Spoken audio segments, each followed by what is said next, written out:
Dream of their perfect wedding, and it often takes months of planning and stress.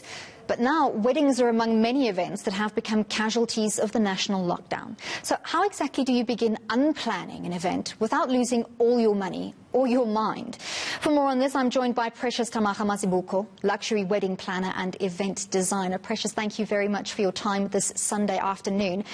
Quite incidentally, I was actually supposed to be in Cape Town this weekend attending the event, the wedding of a friend. They unfortunately had to cancel when lockdown was initially announced. And I think many couples find themselves in a similar position.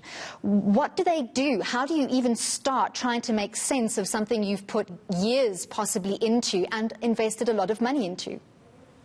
Hi, Andy. I think the best advice I can give that I've given to some of my clients, it's quite a daunting experience to go through as a couple.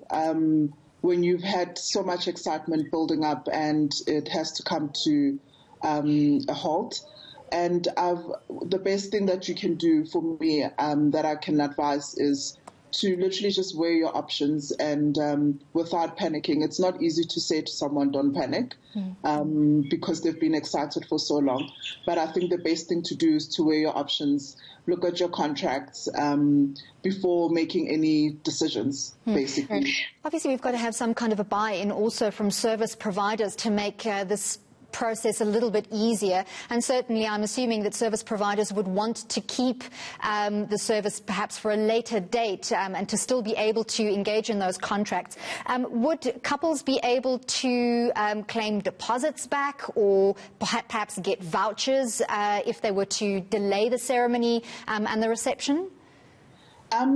So most venues, so with my experience, it totally depends on the entity. All venues are different, but the basic contract obviously has different scales of if you cancel 6 months in advance, 3 months in advance, there's different bases of what you get back, if you get your deposit back.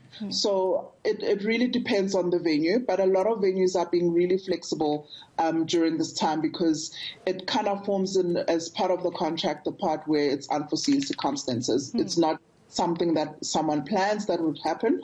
So a lot of venues and us as industry professionals are kind of advising a lot of clients to not cancel and rather look at another date.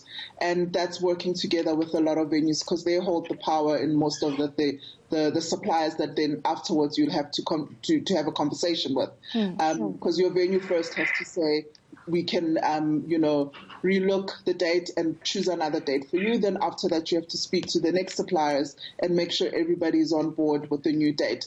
But we've all been trying to, encourage everybody to not cancel, but rather postpone to a later part of the year. But obviously, one of my clients, for example, the wedding was last week and another one for the 25th of April. It doesn't form part of a 6 months, cancellation or less than 3 months or anything like that. So it goes with the relationship that you have with the venue and suppliers and making them understand that you're not cancelling. But if a couple decides to cancel, some venues, then the cancellation policy would then come into play. Have you seen some couples finding really creative solutions to a situation where they cannot go ahead with their wedding as planned? I mean, I'd heard of one couple having their wedding via Skype. I think it's us South Africans, we love celebrating with people. And most of my clientele, it's really about celebrating with their loved ones. And the people that are really having to get creative, it's either they're literally the wedding was a week, after everything has happened, and they really had no choice. But it's literally, weddings have now become virtual. People don't have much of a choice. They have to make a decision. It's about us. So if people can't make it, especially for international clients, for Cape Town venues, this time of the year, it's a lot of destination weddings for international couples. So some of them have decided to travel. I know of one that they had to travel on their own and come celebrate on their own, and then they've planned for a celebration in their own country afterwards. But obviously they couldn't cancel everything else because they were already in the country.